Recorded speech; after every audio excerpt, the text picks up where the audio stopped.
نعنا بيتك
عاد قصيو كل انتاي بتمرت مسكل سسا قزيه قصين من الأكلاتي بتمرت مسكل سلسة قزيه معتبر لخو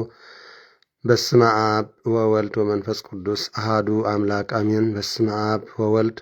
ومنفس قدس أهادو أملاك أمين بسم آب وولد ومنفس قدس أهادو أملاك أمين يتبارك እግዚአብሔር አምላክ አቦይነ ለዛ አብጽሐንስ ከዛሳ አዛቆ መንኑ ስተዛቲ አው ደመረት ለወለ ባህር ዚያር አምላክና በአይነ ምራጠሚቱ ስተዋራን ተቀደሰን መዓልቲ ከም ዘዋዕልና ስተዋራ ተቀደሰን ምሸትን ለይትን ማየም ሲና አሚን ክብራን አይንተ እግዚአብሔር አባታት ካህናት ላይካነ ምስጢር አሕዋት ዲያቆናት አባታት አዴታት መናእስያት ጻነት ብናይ ጌታናን አምላክናን መድኃኒናን ኢየሱስ ክርስቶስ ፍጹም ሰላም አብዘ ዘለና ሰላም እግዚአብሔር ምስኩላትና ደቂ ማህበረትን ሳይደቅ ምድር አጋዚት ይሆን አሜን። ደሓን ደምሲኹም ከመይልኩም ዕድኩም ህዝበ ክርስቲያን ድሓን ደዕልኩም ከመይልኩም ሃምሲኹም መድኃኔ ዓለም ኢየሱስ ክርስቶስ ሰላም ምሕረትን ይሃበና አሜን። በስመ አብ ወወልድ ወመንፈስ ቅዱስ አሃዱ አምላክ ስም በቅዱስ ሥላሴን ዘአምን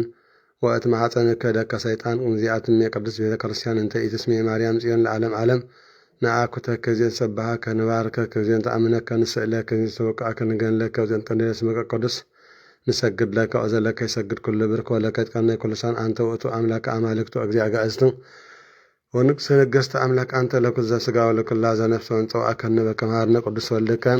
እንዘ ንብላ አንተ ምሰሰበ ጸልይ ከመ ዝበሎ አቡነ ዘበሰማያት አሜን። አቡነ ዘበሰማያት ይትቀደስ ስምከ ትምጻእ መንግሥትከ ወይኩን ፈቃድከ በከመ በሰማይ ከማሁ በምድር ሲሳየነ ዘለለ ዕለተነ ሀበነ ዮም ህድግ ለነ አበሳነ ወጌጋየነ ከመ ንህድግ ለዘአበሰ ለነ ኢታብአነ እግዚኦ ውስተ መንሱት አላ አድኅነነ ወባልሐነ እምኩሉ እኩይ እስመ ዚአከ ይእቲ መንግሥተ ኃይል ስብሐት ክብለ ዓለም ዓለም በሰላም ቅዱስ ገብርኤል መልአክ ወእግዝእትነ ማርያም ሰላም ለኪ ድንግል በሕሊናኪ ወድንግል በሥጋኪ እግዚአብሔር ጸባኦት ሰላም ለኪ ቡርክት አንቲ እማንት ፍሬ ከርሥኪ ተፈሥሒ ፍስሕቲ ኦ ማርያም ልተጸጋ እግዚአብሔር ምስሌኪ ሰአሊ ወጸልዪ ምህረተ በእንቲአነ ሀበ ፍቅር ወልድኪ ኢየሱስ ክርስቶስ ከመ ይስረይ ለነ ኃጣውኢነ ተማኅፀነ ብኪ ጸሎተ ሃይማኖት ነአምን በአሐድ አምላክ እግዚአብሔር አብኀዜ ኩሉ ገባሪ ሰማያት ወምድርም ዘያስትርኢ ወዘኢያስትርኢ ወነአምን በአሐዱ እግዚእ ኢየሱስ ክርስቶስ ወልደ አብ ዋሕድ ዘሉ ምስለ መንፈጠር ዓለም ብርሃን ዘእምብርሃን አምላክ ዘበአማን ዘተወልደ ወአኮ ዘተገብረ ዘኦሪት ምስለ መለኮቱ ዘበቱ ኩሉ ኮነ ወዘእንበለ ይስአል ወዘኮነ ወኢምትኒ ዘበሰማይኒ ወዘበምድር ዘበእንቲአነ ለሰብእ በእንተ መድኃኒት ወረደ እምሰማያት ተሰብአ ወተሰጎመ መንፈስ ቅዱስ እማርያም እምቅድስት ድንግል ኮነ ብእሲ ቆሰለ በእንቲአነ በመዋዕለ ጲላጦስ ጴንጠናዊ ሃመ ወሞተ ወተቀብረ ወተንሥአ እሙታን አመ ሣልስተ ዕለት በከመ ጽሑፍ ጾታ መጽሐፍተ ዐርገ በስብሐት ሰማያት ወነበረ የማነ አቡ ዳግም ይመጽእ በስብሐት ይኰነን ሕያዋን ወሙታን ወአልሞ ለመንግሥቱ ወነአምን በመንፈስ ቅዱስ እግዚእ ማሕያው ሰረጸ እምአብ ንስግደት ወንሰቦ ምስለ አብ ወወልድ ዘነበ ነቢያት ወነአምን በአሐቲ ቅድስት ቤተ ክርስቲያን ተለአለ ኩሉ ዘሐዋርያት ወነአምን በአሐቲ ጥምቀት ለስርዓተ ኃጢአት ወንሴፈሰ ዓመታ ወሕይወተ ዘይመጽእ ለዓለመ ዓለም ቅዱስ ቅዱስ ቅዱስ እግዚአብሔር ጸባኦት ጽሙሉ ሰማያት ወምድረ ቅድሳተ ስብሐቲከ ንሰግድ ለከ ክርስቶስ ምስለ አብከ ሰማያዊ ወመንፈስከ ቅዱስ ማሕያው እስመ መጻእከ ወአድኀንከነ እሰግድ ለአብ ወወልድ ወመንፈስ ቅዱስ አሐተ ስግደተ እሰግድ ለአብ ወወልድ ወመንፈስ ቅዱስ አሐተ ስግደተ እሰግድ ለአብ ወወልድ ወመንፈስ ቅዱስ አሐተ ስግደተ ሰግድ ለአብ ወወልድ ወመንፈስ ቅዱስ አሐተ ስግደተ እንዘ አሐዱ ሰለስቱ አሐዱ ይሰለሱ በአካላት ተዋሕዱ መለኮት ሰግድ ለእግዝእትነ ማርያም ድንግል ወላዲተ አምላክ ሰግድ ለመስቀለ እግዚእነ ኢየሱስ ክርስቶስ ዘተቀደሰ በደሙ ክቡር መስቀል ኃይልነ መስቀል ጽንዕነ መስቀል ቤዛነ መስቀል መድኃኒተ ነፍስነ አይሁድ ክህዱ ንሕነሰ አመነ ወለአመነ በኃይለ መስቀሉ ድኅነት ስብሐት ለአብ ስብሐት ለወልድ መንፈስ ቅዱስ ይደልዎም ለወልድ መንፈስ ቅዱስ ስብሐት ለአብ ስብሐት ለወልድ መንፈስ ቅዱስ ይደልዎም ለወልድ መንፈስ ቅዱስ ስብሐት ለአብ ስብሐት ለወልድ መንፈስ ቅዱስ ይደልዎም ለወልድ መንፈስ ቅዱስ ስብሐት ለእግዝእትነ ማርያም ድንግል ወላዲተ አምላክ ይደልዋ ለእግዝእትነ ማርያም ድንግል ወላዲተ አምላክ ስብሐት ለመስቀለ እግዚእነ ኢየሱስ ክርስቶስ ይደልዎ ለመስቀለ እግዚእነ ክርስቶስ ክርስቶስ በምሕረቱ ይዘከረን አሜን። አመዳግም ምጽአቱ እያስተፍረን አሜን። ለሰበተ ስሙ ያንቃህን አሜን። ለገቢረ ፍቃዱ ያቆመን አሜን። ወበአምልኮቱ ያጽናን እግዝእትነ ማርያም ድንግል ወላዲተ አምላክ አርጂ ጸሎተን አሜን። ወአስተስሪ ኩሉ ኃጢአተን አሜን። ቅድመ መንበሩ ለእግዚእነ አሜን። ለዘአብልዐነ ዘንተ ህብስተ እስመ ለዓለም ምሕረቱ ወለዘአስየነ ዘንተ ጽዋዐ እስመ ለዓለም ምሕረቱ ወለዘሰርዐልን ሰነ ወአራዘነ እስመ ለዓለም ምሕረቱ ወለዘተአገሰለነ ኩሎ ኃጢአተን እስመ ለዓለም ምሕረቱ ለዘወሀበነ ሥጋሁ ቅዱስ ወደሙ ክቡር እስመ ለዓለም ምሕረቱ ለዘአብጽሐነ እስከ ዛቲ ሰዓት እስመ ለዓለም ምሕረቱ ንሃብሎ ተስፋቱ አኮቴት ለእግዚአብሔር ልዑል ወለወላዲቱ ድንግል ወለመስቀሉ ክቡር ተአኩት ሰባ ስሙ ለእግዚአብሔር አምላክነ ወትረ በኩሉ ጊዜ በኩሉ ሰዓት ሰላም ለኪ እንዘ ንሰግድ ንብለኪ ማርያም እምነነ አስተበቁዓኪ እምአርዌ ናዊተ ማኅፀነ ብኪ በእንተ ሐና እምኪ ወያጨማብኪ ማኅበርኔም ንንግል ባሪች ጸሎተ እግዝእትነ ማርያም ድንግል ወላዲተ አምላክ ተአብዮ ነፍሴ ለእግዚአብሔር ታሴ መንፈሴ በአምላኬ ወመድኃኔ እስመ የማማ ለአሞቱ ናምዜ ሲያስተወጽኡኒ ኩሉ ትውልድም እስመ ገብረ ይትሃልያ ቤተ ቅዱስ ምለሳህልኒ ለትውልደቱ ለእለ ይፈርህዎ ገብረ ኃይለ መዝራዕቱ ወዘሮሙ ለእሊ አብዩ ህልና ልቦሙ ነሰቶም ለኃያላን መናብርቲሆሙ አእበይ ሙለታን ወአጽቀቦም በረከቱ ለረባነ ፈኖሙ እራቆሙ ለውላኑ ተወከፎም ለእስራኤል ቁልኤ ወተዘከረ ሳህሎ ዘይቤሎሙ ለአቡነ አብርሃም ወለዘሩ እስከ ለዓለም ዓለም አሜን። ስብሐት ለአብ ወወልድ ወመንፈስ ቅዱስ ይእዜኒ ወዘልፈኒ ወለዓለም ዓለም ባርክኒ ቀድስኒ ወአንጽሕኒ እግዝእትየ ማርያም እሙ ለመድ ወለተ ብርሃን በረከት ጭህድር በላዕሌነ ወላዕለ ኩልነ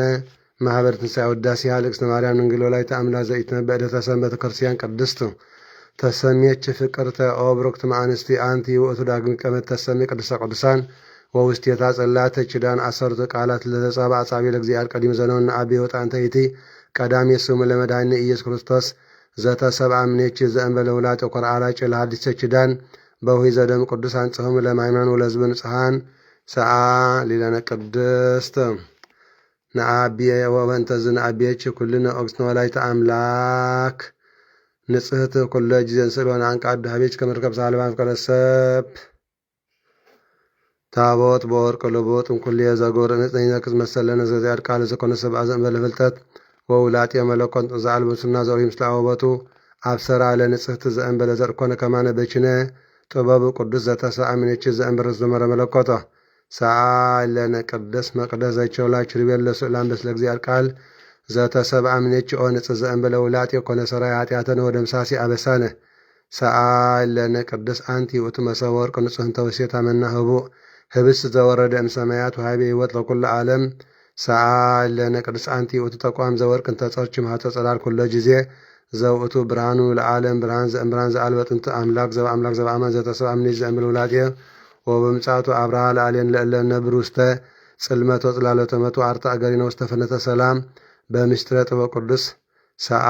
ለነ ቅድስ አንቲ ውእቱ ማዕጠን ዘወርቅ እንተ ጸርች ፍመ እሳት ብሩክ ዘነስአ መቅደስ ዘይሰሪ ኃጢአተ ወደመች ጀጋዙ እግዚአብሔር ቃል ዘተሰብአ እምኔች ዘአርገ ላዕወርሶ ዕጣኖ መስዋዕት ስሙረ ሰአ ለነ ቅድስ አበሲኦ ማርያም ርግብ ሰናይ ዘወለች ለነ ዘእግዚአብሔር ቃል አንቱ ጽጌ መዓዛ ሰናይ እንተ ሰረጸ ምስር ወእሰይ ሰአ ለነ ቅድስ በትረ አሮን እንተ ሰረጸ ዘእንበለ ተክሎ እሰቂዋ ማየ ከማ አንቲ ወላዲተ ክርስቶስ አምላክነ ዘበአማን ዘእንበለ ዘርኢ መጻብ አድኃነነ ሰአ ለነ ቅድስ ለቺ ይደሉ ዘእምኩሎም ቅዱሳን ተሰአሊ ለነ እምተጸጋ አንተ አቢ እምሊቃነ ጳጳሳት ፈርፋድ ትከብር እምኔት ብች ግርማ ራእዚ አቢ ግርማ ስራቤል ችቤል አንቲ በአመም ካህ ዘመድነ ወሳይቲ ወተ ለነፍሳቲ ነሳአይ ለነ ሀበ እግዚእነ መድኃኒነ ክርስቶስ ያጽናነ በረትት ሃይማኖት ውስተ አሚን ነዚአሁ ጸጎነ ሳሎ ምሕረት ስራያት አትያን ብዝሃ ምሕረቱ ሰአ ሊለነ ቅድስት ወበእንተ ዝንአብየች ኩልነ ኦግስነ ወላዲተ አምላክ ንጽሕት ኩሎ ጊዜ ስለሆነ አንቃዳ ሀቤች ከመርከብ ሳልመም ቀደሰብ ጸሎታ ለማርያም ወስለታ ያድነን ማእተ ወልዳ ጸሎታ ለማርያም ወስለታ ለኩን ህዝበ ክርስቲያን ቀብድ ማእቱ ጸሎታ ለማርያም ወስለታ ለማህበርነን ማህበር ትንሣኤ ቀባ ማእተ ወልዳ ጸሎታ ለማርያም ወስለታ ለሀገሪተ ምድር አጋይዝ ቀባ ማእቱ ጸሎታ ለማርያም ወስለታ ለኩሎም አግበርቲ ወአማቲ ኮኩሎም ክርስቶሳውያን ውልደ ጥምቀተ ሥላሴ ቀባ ማእተ ወልዳ ለዓለም ዓለም አሜን አሜን አሜን። በስመ አብ ወወልድ ወመንፈስ ቅዱስ ኦራሌክስ ማርያም እንግሎ ላይ ተአምላክ ወሀብተ ረድኤቱ ለእግዚእነ ወአምላክነ መድኃኒነ ክርስቶስ ሳሉ መርቶ ያሉ ምስለ ኩልነ ህዝበ ክርስቲያኖ ምስለ ኩልነ ማኅበረ ሰላለም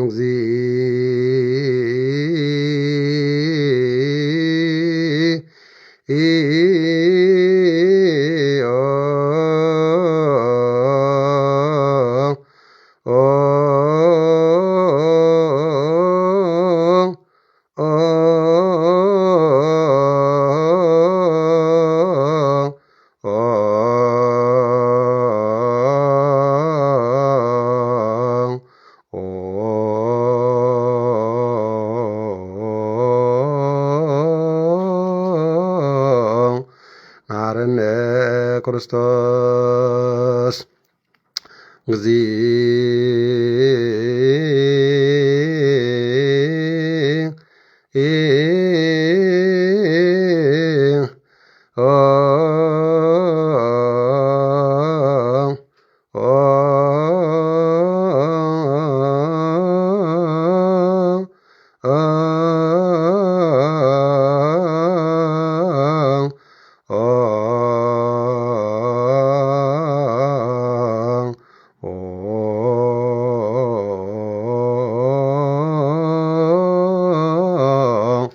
ማረነ ክርስቶስ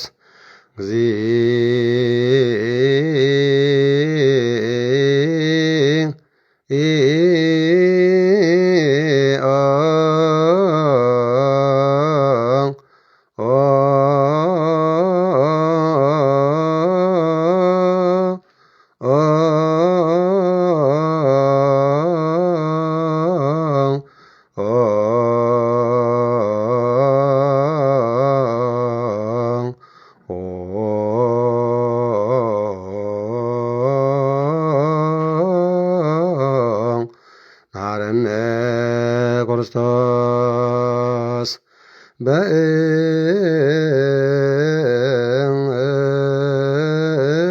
በእንተ ማርያም መሐረነ ክርስቶስ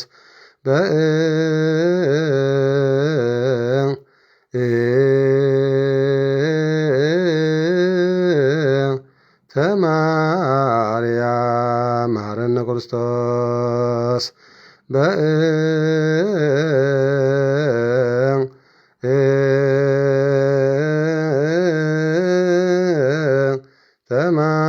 ተማርያም መሐረነ ክርስቶስ በእንተ ማርያም መሐረነ ክርስቶስ ሰአሊ ለነ ማርያም ምሕረተ ወልድኪ ሳይሎ ይክፈለነ ናይ በረከት ናይ ወልድ ፍቅሪ ናይ መንፈስ ቅዱስ ሃብቲ ኣብ ጽርሐ ጽዮን ኣብ ልዕል ቅዱሳን ንዑስ ክንድር ኮይንኩም ዝወረደ ሰላም እግዚአብሔር አምላክ ይውረድና። ሰላም ዘውዕለና ሰላም ዘሎ ምሸትን ለይትን يحضرنا እግዚአብሔር አምላክና አሜን። እግዚኦ መሐረነ ክርስቶስ አቡነ ዘበሰማያት تقدس ስምከ ትምጻእ መንግሥትከ ወይኩን ፈቃድከ በከመ በሰማይ ከማሁ በምድር ዘለለዕለትነ ሀበነ እንድግለነ አበሳነ ወጌጋየነ ከመ ንሕነኒ ንድግለ ዘአበሰ ለነ እግዚኦ ተመንሱት አላ አድነነ ባልሃንም ኩሉ እኩይ መዚአከ ኢት መንግሥት ኃይሉ ስብሐት ክብር ዓለም ዓለም በሰላም ቅዱስ ገብርኤል መልአክ ወእግዝእትነ ማርያም ሰላም ለኪ ድንግል በልናቺ ወድንግል በስጋቺ እግዚአብሔር ጸባኦት ሰላም ለኪ ብሩክት አንቲ ኢማን ፍሬ ከርስኪ ተወሲሕ ፍስሕቲ ኦ ማርያም ልተጸጋ እግዚአብሔር ምስሌኪ ሰአሊ ወጸሊ ምሕረተ በእንቲአነ ሀበ ፍቅር ወልድኪ ኢየሱስ ክርስቶስ ከመ ይስረይ ለነ ኃጣውኢነ ተማጸነ ብኪ አሜን። አምላከይ መድኃኒይ መድኃኒዓለም ረዳኢ ሁነኒ ዘለዓለም መስቀልካ ክሰውር ኣብ ኩሉ ዘመን ብደምካ ክእምን ክሳብ ዕለት ሙተይ ኣብ ዘመነይ ኩሉ ንዓኻ ክዝምር ስለቲ ወድለካ ዓለም ክምስገር ብርኽኻን ክዋሳን ንኣሕዛብ ክነግር ጸጋኻ ክዓለይ ጐይታይ ሓቢብካ ክነብር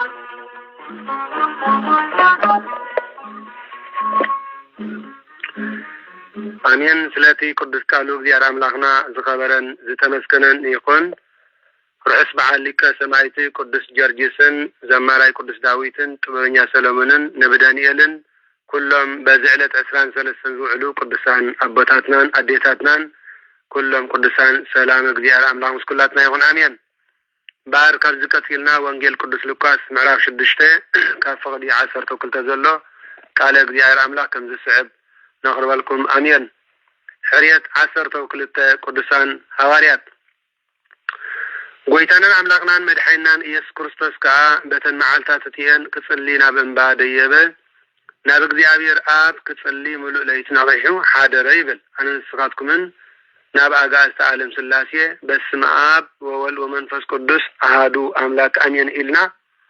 ክንጽልን ክንልምንን ክንምህለልን ከም ዘለና ከነመስግን ከም ዘለና ተመስገን ክንብል ከም ዘለና ዘርአየና ዓቢ አብነት ዓቢ ተአምር ዓቢ አርአያ ማለት ይኩብራን ህዝበ ክርስቲያን። ስለዚህ ምድር ምስ ወግሐ ለምሳሌ ናብ እግዚአብሔር አብ ክጽሊ ሙሉእ ለይቲ ነቂሑ ሓደረ ብለና ኣሎ። እሱ እኮ በዓሉ እግዚአብሔር አብ በዓሉ እኮ እግዚአብሔር ወልድ በዓሉ እኮ እግዚአብሔር መንፈስ ቅዱስ። ተመልከቱ፣ አቦ ንወልድን መንፈስ ቅዱስን ልቦም ወልድ ንአብን መንፈስ ቅዱስን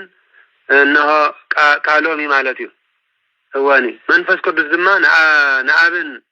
ንወልድንካ እስትንፋሶም ህይወቶም ማለት እዩ። ስለዚህ በዓል ኩል ነገር አነን አብን ሓደ ኢና ውን ንሪዩ ግን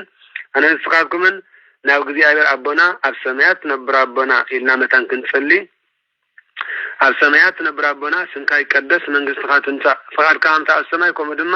ኣብ ምድሪ ይኹን ኢልና መታን ክንጽሊ አርአያ ኣብነት መምህር ኩሉ ኮይኑ ጎይታ ንሆ ጎይታና ኢየሱስ ክርስቶስ ከዓ በተን መዓልታት እትየን ክጽሊ ናብ እምባ ደየበ ኢልዎ።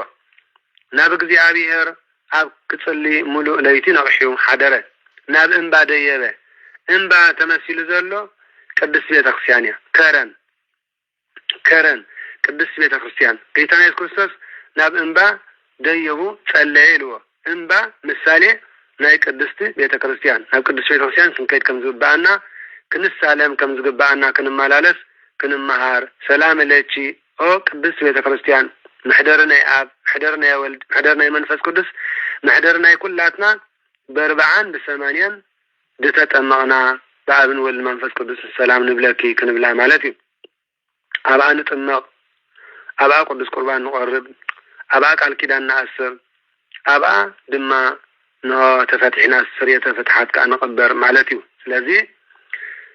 ነው ጎይታናን አምላክናን መድኃኒናን ኢየሱስ ክርስቶስ በተን መዓልታት እቲአን ክጽሊ ናብ እንባ ደየበ ናብ እግዚአብሔር አብ ክጽሊ ሙሉ ለይት ነቅሑ ሓደረ ምድሪ ምስ ወገሐ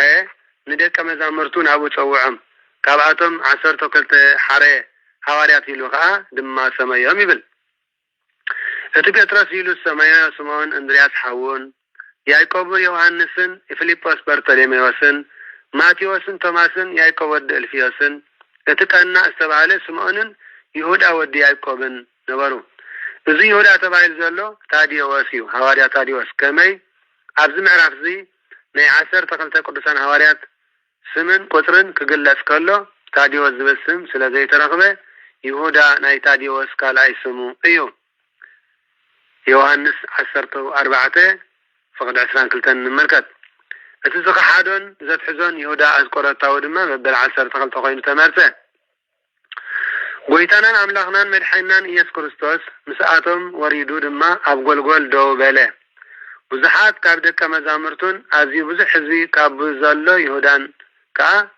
ኢየሩሳሌምን ካብ ጠራሊያስን ጠራሊዮንን ካብ ጢሮስን ሲዶናን ምእንቲ ክሰምዕዎን ካብ ሕማሞም ምእንቲ ክፍወስን ናብኡ መፁ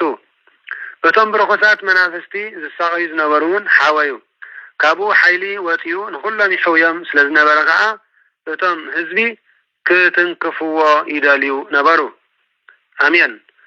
ብዛዕባ ብፃን ኣብ እንባ ዝተነገረ ስብከት ጎይታና አምላክናን መድኃኒናን ኢየሱስ ክርስቶስ ድማ ብድሕርዚ ናብ ደቀ መዛሙርቱ እናጠመተ ከም ዝበለ አንቱም ድኻታት መንግስት አምላክ ንዓኻትኩም ያሞ ብፃን ኢኹም አንቱም ሕጂ ትጠምዩ ክትጸግቡ ኢኹም እሞ ብፃን ኢኹም አንቱም ሕጂ ትበኺዩ ክትስሕቁ ኢኹም እሞ ብፃን ኢኹም ብምኽንያት ወልደ እጓለም ያው ማለት ብምኽንያት ስመይ ሰባት እንተጸልዑኩም እንተፈለዩኩም እንተሰጎጉኩም ንስምኩምን እንተ አነወርዎ ብፃን ኢኹም በለም ሽዕበታ መዓልቲ እቲኣ ባህ ይበልኩም ዓስብኩም ኣብ ሰማያት ብዙሕ ክኸውን እሞ بحاجوسون تسراسرو كماي ننبيات أبوتاتكم كمو غيرمم يم أنتم حبتمات جنا حاجوسكم وديكم يخم ما ويلكم أنتم حجة تساقبوا كتأمي يخم ما ويلكم أنتم حجة تسحقوا كتباقين كتحازون يخم ما ويلكم أبوتاتهم ننبيات حاسدكم غيرمم يم ما كل سبب صبوا أنت تزارب لكم أنت ودسكم ويلكم ነቢያት ሐሶት ሰላም ዘይልወስ ሰላሚ እናበሉ ነቦታትኩም ጎዲዮምም የምሞ ሰብ እንተወደሰኩም ወይልኩም በለ ትንቢተ ኤርምያስ ምዕራፍ 8 ቁጥር 11 ንመልከት ንጸላእትኻ ምፍቃር ንዓኻትኩም ንትሰምዑን ግና እብለኩም ኣለኹ ጸላእትኩም ኣፍቀሩ ንጸልኡኩም ድማ ጽቡቕ ግበሩ ንዝረግሙኩም መርቁ ምእንትቶም ዝዕምጽኹም ጸልዩ ጉንዲ እዝንኻ ንጸፋዓካ እተኻለይታውን መልሰሉ ንጸላኻ ንዘግደፈካ እጀ ጠባብካውን ኣይትኽልኣዮ ንዝለመነካ ዘበለ ሃብ ገንዘብካ ንዝዓመፀካውን ኣይትኽልኣዮ ከምቲ ሰባት ክገብርልኩም ትደልይዎ ንስኻትኩም ከኣከሙ ግበሩሎም በለ ጎይታ ንዝፈትውኹም ጥራይ እንተፈተኹም እንታይ ምስጋና ኣለኩም ሓጥኣንውን እዝስ ይገብሩ እዮም ንዝፈትውዎም ይፈቱ እዮም ሰናይ ንዝገበርልኩም ጥራይ ሰናይ እንተገበርኩም እንታይ ዋጋ ኣለኩም ሓጣኑን ከሙ ሲይገብሩ እዮም ከፈዲኹም ንትጽበይዎም እንተ አለቃሕኩም እንታይ ምስጋና ኣለኩም ሓጣኑን ንሓጣን ክንድኡ ክፈዲዩ የለቅሕዎም እዮም ግናኸ ንጸላእትኩም ኣፍቅሩ ሰናይ ከዓ ግበሩሎም ክትፍደዩ ከይተጸበኹም አለቅሑ ሓስብኹም ብዙሕ ክኸውን እዩ እግዚአብሔር ንሕያወትን ንሕስማትን ርሕርሕሞ ولدت العول እግዚአብሔር ክትኮኑ ኢኹም ከምቲ ሰማያዊ አቦኹም ርሕርሕ ዝኾነ ንስኻትኩም ከዓ ርህራሃት ኮኑ أي تفردوا أي كتفردون يخم أي تكفعوا أي كتقفعون يخم حدقوا كحدقوا لكم يو هابوا قوة هابكم يو بتت تسافر له مسفري كسفر لكم يما صبق زملاء زربب زبالة مسفري أبحقكم كوبكم أبحقكم كوبكم ينبله قبل صدقي بثلاثة وقان يسرح مالت بوطن النت بنشتقى بمعكلو النت بنقس النتكا بفتم النت مسعابخا اتبو زركب كبري دما نبو متن يورس سلذي صنعوا عب امنتكم برتعوا دلدلات كونوا يبل قدس قال እግዚአብሔር አምላክ እሺ በዛዕባ ካልኦት ትእዛዛት ብምስላካ ከም ዝበሎም ዕውር ዶን ዕውርኩም አርሓ ይፈእልዩ ክልቲኦም ደኸ ኣብ ጉድጓድ አይወድቁን ተማሃራይ ከመመሩ አይበልጥኒ ተማሂር ዝወደ ኩሉ ግና ከመመሪ ዝኸውን ስለዚ ኣብ ዓይንኻ ዘሎ ሰርወ ዘይስተባሃልካስ ስለምንታይ ኣብ ዓይን ሓውካ ዘሎ በሰር ትርኢ ወይስ ከመይል ከኣኻ ንሓውካ أنت حوي نتعب عينها زلوا بسر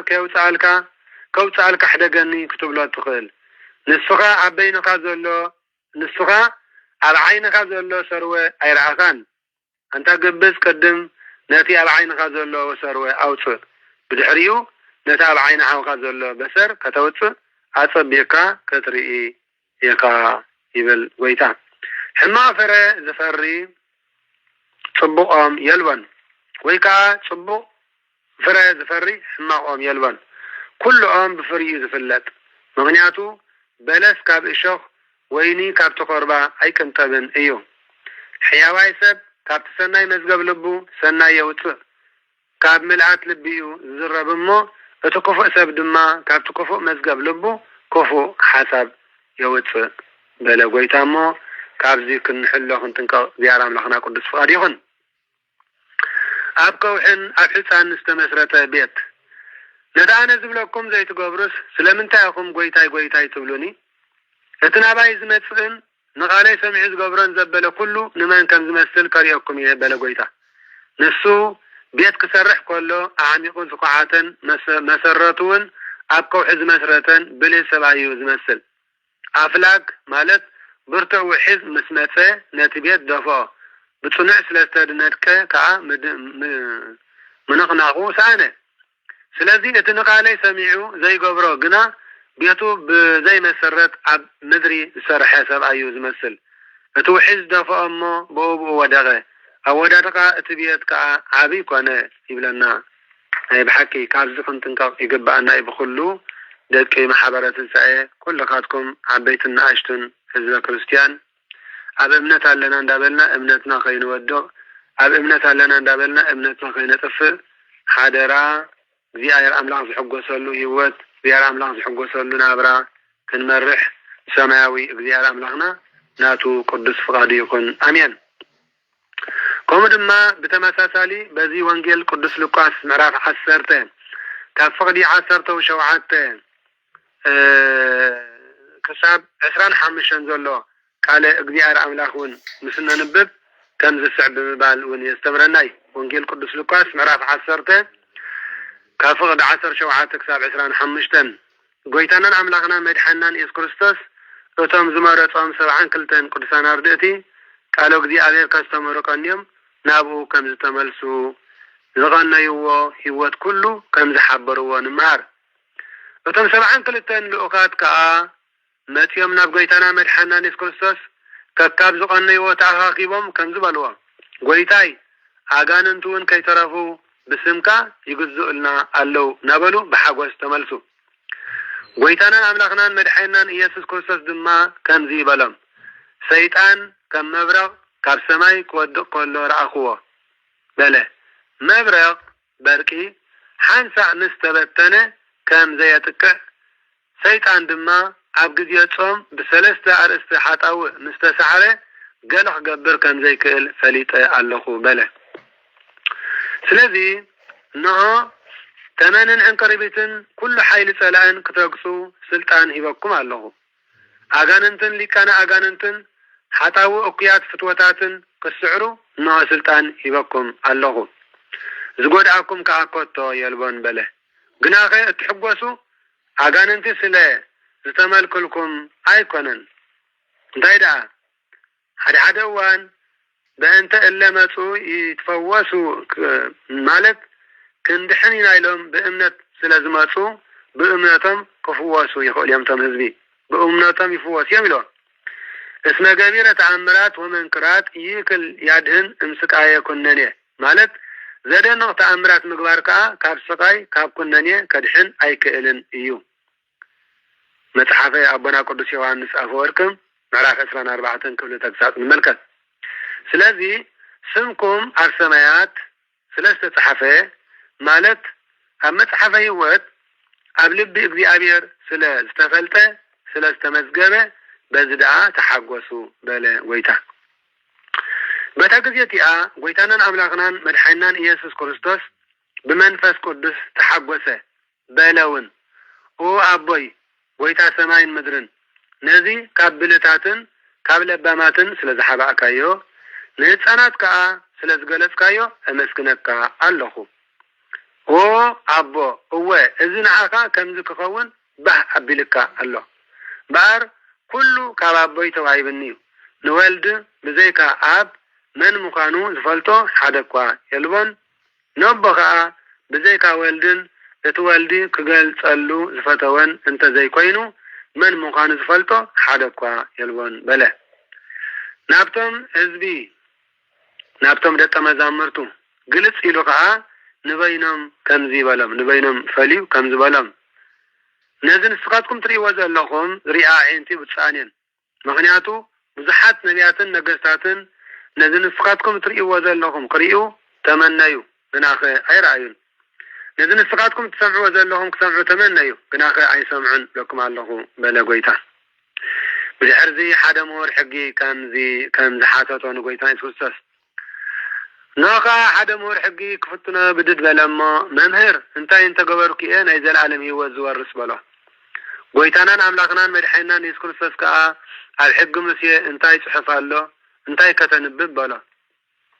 نسكا نغزيار عملاقا بمن لبخان بكل نفسخان بكل حينقان بكل امرقان افقر نبتاي كادما كم نفسخا افقر يلو ملسلو قويتانان عملاقنان مدحينان يسكر سسكا صبو مليشكا كم قبرمو بيوات كتنبريقا بلو نسقنا نرسو كم ماتادو نبتاي كنعق دليو بتاي كمنيو بلو نسلا حياواي سامراوي قويتانا أملاقنان مدحنان يسكر السسكا تمزيلو ملسلو حادث باي كاب يرساليم نابي ياريكو كورد كله شفات رخيبهم دبدبوا كتكيتم أغسلوا قريفهم كا أي موت أي سرور غيرم قريفهم كدو كموت وين قريبو نبره حاجة كاين بتانا قدتيا بوزبي كورد كله رخبا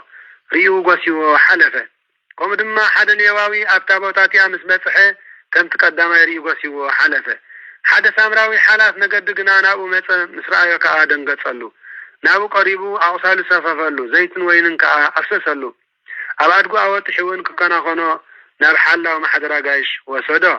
زعبان حوايون حاسبه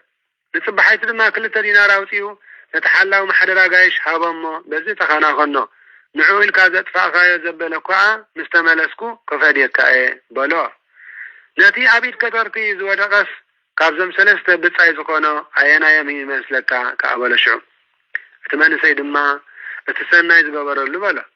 ويتانا يسكروسكا امبار كيت نسخاون كومو غبر بيوت كاخت نبري خابلو مالت أبنا أدم قبل علنا نبتحتنا كورد كله أغاننتي أسحيتم برهنا ولبسو كبرو قريفهم قدفوا ذا فترة معراف سلسته كم حادث تاب شوعاته نموت قربه مالت موت سقان موت نفسن تفرده سلذي حدا كاين مالت ملكة صديق أفز عالم زرخوا بزي صلي صولتن بزي غربة مسواتن نقدم أيد حنون ذا فترة 14 كاب 14 ليواوي مالت آرون أبونا آرون كاين أفز عالم زرخوا قوسي وحلفة مالت بزي صلي صولتن بزي غربة مسواتن نقدم نزلون كرحنم أي كعلن إبراويان شوعات 11 إبراويان 10 حدا كاين استبعاله لكنبيات مسيان آرونن يوم ሌዋው ዝተባለ ድማ ካብ አሮን ጀሚሮም ካብ ቦና ካን አሮን ጀሚሮም ክሳብ ሐናን ቀያፋን ዝነበሩ ናይ ሓድሽ ኪዳን ካህናት እዮም ሪኡ ጎሲዎ ሓለፈ ማለት ድማ ብጸሎቶምን ብመስዋዕቶምን ከማልንኦ ከልሕኑ ኣይከኣሉን ይብል በሳምራዊ ዝተመሰለ ግና ጎይታናን አምላኽናን መድሐናን ኢየሱስ ክርስቶስ ንድሕነት አዳምን ደቂ አዳምን ብሐቂ ኣብ መስቀል ዝተሰቕለ ማለት እዩ ሳምራዊ ማለት ዓቃቢ ሃገር ከም ዝኾነ ጎይታ ድማ ዓቃቢ ልቦና እዩ ሳምራዊ ትውልዱ ካብ ህዝብን ካብ አሕዛብን ከም ዝኾነ ሉቃስ 17 ካብ 18 ጎይታናን አምላኽናን መድሐናን ኢየሱስ ክርስቶስ ድማ ትውልዱ ካብ ህዝብን ካብ አሕዛብን እዩ ንአዳም ኣብዚ ዓለም ዝረኸቦሞ ደንገጸሉ ብለና ባሪኡ ከዓ ለበሰ ስጉኡን ደሙን ክብር ውልድነትን ከኣሃቦ ትንቢተ ኢሳያስ 53 ካብ 4 ክሳብ 5 ጎይታናን አምላኽናን መድሐናን ኢየሱስ ክርስቶስ ብዕለተ ሆሳዕና ትሕት ንጉስ ኮይኑ ኣብ ኣድጊ ከም ዝተወጥሐ ዝገልጽ ምሳሌ ማቴዎስ 21 ካብ 3 ክሳብ 5 ንመልከት ከመሆሩን ኢሉ ወሲዱ ንመምህራን ሃቦ ብዛዕባ መድሓኑ ድማ ሓሰበ ጽባሕ ዕርገት ዕለተ ጰራቅሊጦስ ብሉይ ኪዳንን ሓድሽ ኪዳንን አውፅኡ ንዝምሁርሉ ንመምህራን ሃቦም ልዕሊ እዚ ድርሳን ደሪስኩም ተግሳጽ ጽሒፍኩም ዝመሃርኩምሞ እንተሎ ኣብ ዳግም ምጽአተይ ዋጋኹም ክኸፍለኩም እየ ከኣበሎም ኣጋንንትን ዘስሓትዎ ንኣዳም ካብዞም ሰለስተ ጽቡቕ ዝገበረሉ መን እዩ ከኣበለ ምሕረት ዝገበረሉ ብሳምራዊ ዝተመሰለ ክርስቶስ እዩ ከኣበሎ ጎይታናን አምላኽናን መድሐናን ኢየሱስ ክርስቶስ ከዓ እምበኣር ኪድ ንስኻውን ከምኡ ግበር እሞ ብህይወት ክትነብር ኢኻ ከኣበሎ አሜን እግዚአብሔር ብህይወት ክንነብር ናቱ ቅዱስ ፍቃድ ይኹን ጎይታና ኢየሱስ ክርስቶስ ኣብ እንዳ ማርያምን ማርታን ከም ዝኣተወ ክኸዱ ከለዉ ድማ ጎይታና ኢየሱስ ክርስቶስ ናብ ሓንቲ ዓዲ ኣተወ ማርታ ስማ ሓንቲ ሰበይቲ ከዓ ኣብ ቤታ ተቐበለቶ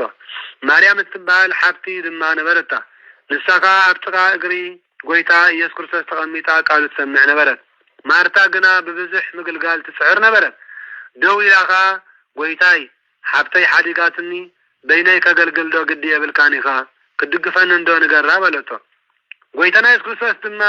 ማርታ ማርታ ስለምንታይ ብብዙሕ ነገር ትጭነቕን ትሰርን ኣለኺ ሓደ እንጀራ ይኣክል እዩ እንተዘይተረኽበካ ሓደ ቁራስ ይኣክል እዩ በላ ማርያምሲ ካብኣ ዘይውሰድ ሰረቕቲ ከተርቲ ኣጋንንቲ ክወስድዎ ዘይክእሉ ሰናይ ግደ ትምህርቲ መሪፃ ኣላ ድማ በሎም አሜን ሰማይን ምድርን ክሓልፍ እዩ ቃለይ ግና ኣይክሓልፍን ይበለ ጎይታ ንደቀ መዛሙርቱ ስለዚ ማርያምሲ ካብኣ ዘይውሰድ ሰረቕቲ ከተርቲ ኣጋንንቲ ክወስድዎ ዘይክእሉ ሰናይ ገደ ትምህርቲ መሪፃ ኣላ ኢሉ ስለዚ ኣነ ንስኻትኩምን ሰናይ ነገር ክንመርጽ ጽቡቕ ነገር ክንመርጽ መንገዲ ሰላም መንገዲ ፍቕሪ መንገዲ እምነት መንገዲ ቅድስና መንገዲ በረኸት ክንመርጽ አምላኽና ኢየሱስ ክርስቶስ ልቦናና የናቃቃሕና ንልብና ይባርከና ስለ ኩሉ ነገር ምስጋና ይኹን ንፈጣሪ ኩሉ ዓለም አሜን زمر ስለትብል ለካ ዓለም ክምትከር ኑርኻን ወካን አዛብነግር ተጋኻት ዓለይ ጎይታይ አቢካ ብነፍር ዘመነይ ኩሉ ዓኻኽ ዘምር ስለትብል ለካ ዓለም ክምትከር ፍቕርኻን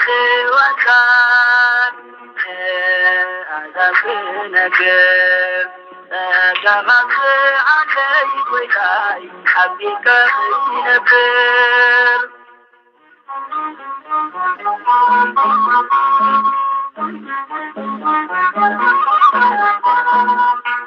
አምላኸይ መድሐነይ መድኃኒ ዓለም ፈዳኢ ኹነኒ ዘለዓለም መስቀልካ ብዝነውር ኣምኑ ዘመን ብደምካ ክእምን ክሳብ ዕለት ሙለይ ኣብ ዘመነይ ኩሉ ንዓኻ ክዝምር ስለትወድ ለካ عالم مذكر غانت وكان عالم نكر غانت علي وياي حبيك نكر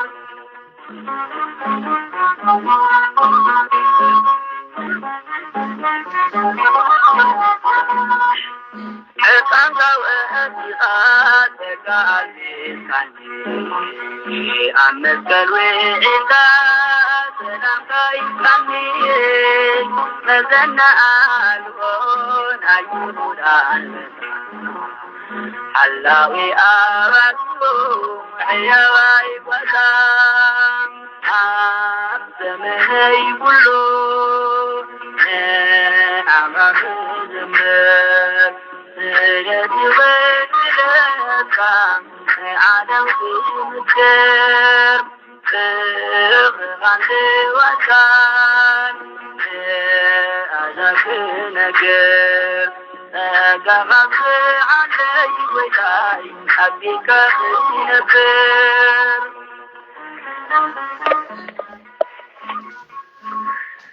آمين. سلاتي قدس قالوا زيارة أملاغنا زخبرا زتمسكنا يكون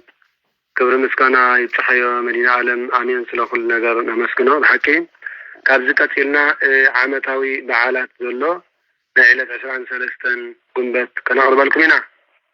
لومي علة 23 قنبت عامتاوي بعالة زخر عرفتون هواريا قدس يوليوس يو هواريا قدس يوليوس بيت جبريل دجك إسرائيل نجد يهودايو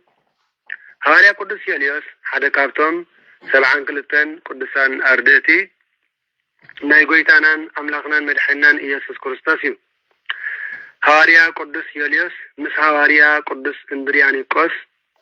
بحدا كوينم ام وانجيل زستمرو يرم مالتيو هواريا قدس يوليوس بيد قدسان هواريات يو يبيسكوبوس تشايمو دما بقداسيان بسبكاتن قال وانجيل بمهار مالتيو أملا إسرائيل زغلغل نير مالتيو أي بحكي تشايمو أملا إسرائيلن كوم دمان على هاجر روميه أملا روميان بمنصح إذا قدس قال زيارة أملاك كله يغلغل نير مالتيو هواريا قدس يوليوس أي بحكي سلاتي قدس قالوا زيارة أملاكنا إذا كبرن تمسكنن يخون صلاتن تقا بركاتن نهواريا قدس يوليوس مسكولاتنا إذا كريستيان يكون آمين. بعال هواريا قدس يوليوس بعال هواريا قدس ألمنبيا نها بعال هواريا قدس اندريانيكوس بعال هواريا قدس باولوس مستسيفو على قدس باولوس مستسيفون نها العلم حتيبم جنيزم بوجب زقابروم قدسان هوارياتيهم مالتي كابتن سبعان كلتن قدسان أردت فوقينهم صلاة بركة هواريا قدس يوليوس مسكولنا حزب كريستيان يكون آمين. كلاي عمتاوي بعال زغري بركاتهم نقدسان أبوتاتنا أبنا قدس أن سيام سماعتن أبنا قدس أفروديتو كاسر عن كلتن قدسان أردتي أدينا قدس يوليا سماعتن أبنا قدس تادروس باباس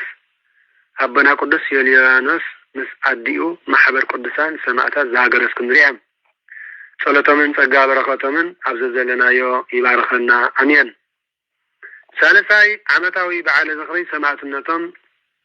نقدسان محبر أبنا قدس يسدروس مس بعال تبيتم نايكل التورشي هتسان زركبهم قدسان سمعتاتهم يو صلاة من بركة من أيفلينا أمين. قوموا دما ورحاوي بعال زخري مسنرينا إلى معانتي ورحاوي بعال زغري لك سمايتي قدس جورجيسيو لك سمايتي قدس جورجيس كاب سمايتات ليك زخانة شوعات مكرتات تقبله اقدي أبير حيلن بركات زعدله نعنا دما أرأيا نهيمان الزخاننا قدس حربنيا نيتوهدو سمايتي قدس جورجيس صلاة بركات نايلك سمايتي قدس جورجيس مسكولاتنا حزب كريستيان يكون أمين. قوم دما ورحاوي بعال زغري زماراي قدس داويتن تبابنيا سلومونن نبي دانيالينيو صلاة من صقا بركة من نايزم كلهم قدسان نبيات مسكولاتنا حزب كريستيان يكون ስለ ኩሉ ነገርና አምላክና ኢየሱስ ክርስቶስ ክብር ምስጋና ይጽሐይ አሜን አሜን መጽሐፈ ጥበብ ሰሎሞን ምዕራፍ 4 መጽሐፈ ጥበብ ሰሎሞን ምዕራፍ 4 ወልድ እኳ እንተ ዘይብልካ መንፈሳዊ ሰብ ምዃን ይበልጽ መንፈሳዊ ጥበብ መጽሐፈ ጥበብ ሰሎሞን ምዕራፍ 4 ወልድ እኳ እንተ ዘይብልካ መንፈሳዊ ሰብ ምዃን ይበልጽ መንፈሳዊ ሰብ ምዃንካ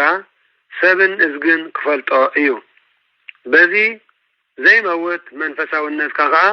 ንዘለዓለም ክዝከር ክትነብር ኢኻ አሜን ቅዱስ ቃል አምላክ እንታይ ብለና ኣሎ መጽሐፈ ጥበብ ሰሎሞን ምዕራፍ 4 ወልድ እኳ እንተ ዘይብልካ መንፈሳዊ ሰብ ምዃን ይበልጽ መንፈሳዊ ሰብ ምዃንካ ሰብን እዝግን ክፈልጦ እዩ በዚ ዘይመውት መንፈሳውነትካ ከዓ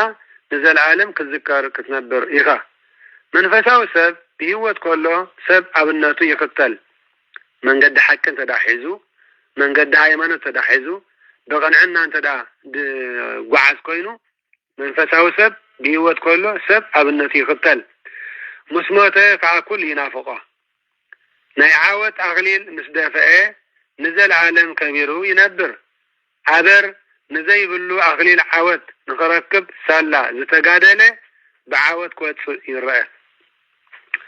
ብሓጢአት ብዙሓት ውሉድ ምውላድ ረብሓ የብሉን ብሕጊ ዘይተወልዱ ብቃላታት ስለ ዝኾኑ ንገዛ ርእሶም ጽኑዕ መሰረት ከንብሩ ኣይክእሉን እዮም ዓሚቕ ሱር የብሎምን ከምቲ ሰራውሩ ዓሚቑ ዘይሰደደ ኣእዋም ንግዚኡ ኣቁፅልቲ የውፅኡ ንፋስ ምስ መፀ ግና ይናወፁ ማዕበል መፂኡ ከዓ ካብ ስሮም ይምንቅሶም ጨናፍሮም ኣብ ቁም ነገር ከይበፅሐ ቅርስም ኢሉ ይስበር ፍሪኦም እውን ከቶ ኣይበስልን ጥቕሙ ከዓ የብሉን እቶም ብዘይ ሕጊ ዝውለዱ ደቂ አቤት እቶም ብዘይ ሕጊ ዝውለዱ ደቂ ብመዓልቲ ፍርዲ አንጻር እከይ ወለዶም ክምስኩሩ እዮም ንምንታይ ብወሰን ወሊድኩምና ንምንታይ ብዝሙት ወሊድኩምና ንምንታይ ብምንዝርና ወሊድኩምና ኣደይ ክሳብ ተመሪዕኺ ቃል ኪዳን ተኣስሪ ስለምንታይ ሰነ ስርዓት ደይገበርኪ ኣቦይ ተመሪዕኻ ቃል ኪዳን ኣሲርካ ክሳዕ መሰደይ ትዋሰብ ስለምንታይ ሰነ ስርዓት ደይገበርካ ንምንታይ ብዘይ ቃል ኪዳን ንምንታይ ብዘይ ንቡር ወሊድኩምና ከይድበታኽ ብምባል እቶም ብዘይ ሕጊ ዝውለዱ ደቂ ብመዓልቲ ፍርዲ አንጻር እከይ ወለዶም ክምስክሩ እዮም ይብል ስለዚ ኩላትና ንነሳሕ ህዝበ ክርስቲያን ነስሓን እቶ ሓደራኹም ቁንዓት ሰባት ግና ሽሕኳ ኣብ ግዜ ጉብዝኖም እንተመቱ ዕረፍቲ ክረኽቡ እዮም አሜን ከመይ ነዊሕ ዕድመ ወይ ብዝሒ ዓመታት ርኢና ኣይኮናን ንሽማግለታት እነኽብሮም ታይዳ ሸያብ ዝበሃል መስተውዓሊ ሰብ እዩ ብዕድመ በሲሉ ዝበሃልካ ዓበር ዘይብሉ ህይወት ዝነብር ሰብ እዩ አሜን ኣብነታዊ ሰብ